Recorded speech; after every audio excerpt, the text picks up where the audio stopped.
Welcome to part 5 of the Finisher Framework. By now, you should have already gone through the other 4. The first one was focus on goals. Remember, it's really important for you to clarify what those goals are, get some clarity, and so we looked at that. Number 2, identify obstacles.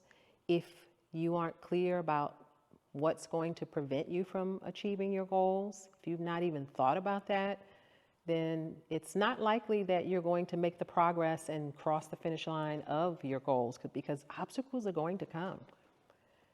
Number 3 of the framework is nurture growth. Remember, it's important for you to identify where those gaps are for you, whether it's in your knowledge, whether it's in the resources, whether it's in people support, whether it's in mindset.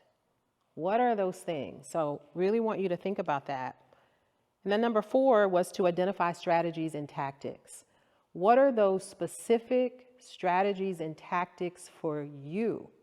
Not for someone else, but what is it for you that you need to do in order to be able to move forward? Remember, we customize this. This is going to be, individual plans. And now we jump right into number 5, which is sustained motivation and inspiration. And I want to talk about that a little bit, because one of the things that I found over the years is that people attend a lot of conferences. They go to all of these conferences and rah, rah, yes, we're excited. Let's do it. You leave out of the conference and yes, I'm gonna go home and I got my plan. And sometimes we get on calls right after the conference. Some people have these follow-up calls and they're still motivated and excited. And then some people don't have calls, but almost inevitably a month, 2 months goes by and guess what? No progress. Or very little progress. They've done some things, but they haven't made the kind of progress. The momentum slows to a halt. And so how do you sustain the motivation and inspiration to help you to cross the finish line of your goals? We've got some resources and information to help you do that. It's interesting. I watch different videos just for information and resources. And one of the ones that I saw was a young lady by the name of Kashmir. Kashmir, now I talked about in the last segment, the fastest man on 2 hands. In this particular case, Kashmir does not have any arms.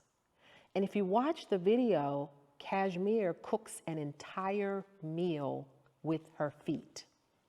Can you imagine?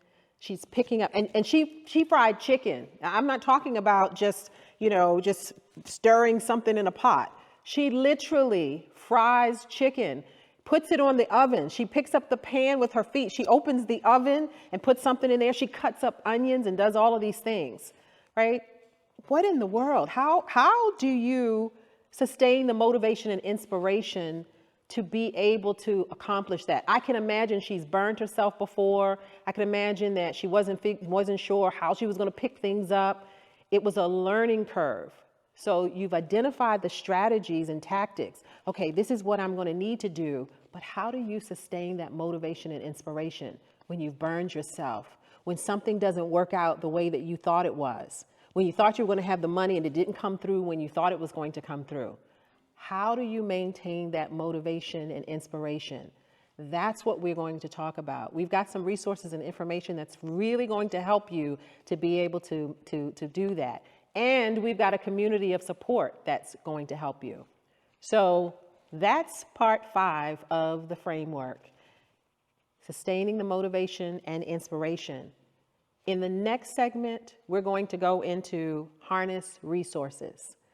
Remember, this is about finishing what you start. We want to help you to get to the next level of success.